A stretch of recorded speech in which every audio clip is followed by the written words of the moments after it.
উড়িয়াহাট নামে একটা গ্রামের পাশে একটা বড় বন ছিল। বনে একটা ক্ষুধার্ত বাঘ হাঁটছে। সে দূরে দেখে একটা মুরগি হেঁটে যাচ্ছে।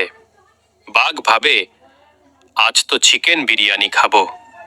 বাঘ চুপি চুপি মুরগির পেছনে যায়, লাফ দিয়ে ধরতে গেল, কিন্তু মুরগি উল্টে বাঘকেই ধাওয়া করতে শুরু করলো।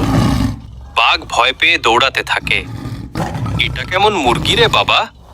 বাঘ দৌড়াতে দৌড়াতে গাছে উঠে যায়। মুরগি গাছের নিচে দাঁড়িয়ে কুকুর কুকুর আওয়াজ করে বাঘকে ভয় দেখায়। বাঘ গাছের ডালে বসে কাঁপতে কাঁপতে বলে, আজ থেকে আমি শুধু ভাত খাবো, মুরগি নয়। তারপরে সেই বাঘটি গাছ থেকে নেমে যায়। এইরকম মজার কার্টুন ভিডিও পেতে আমাদের চ্যানেলটিকে সাবস্ক্রাইব করে আমাদের সঙ্গে থাকুন।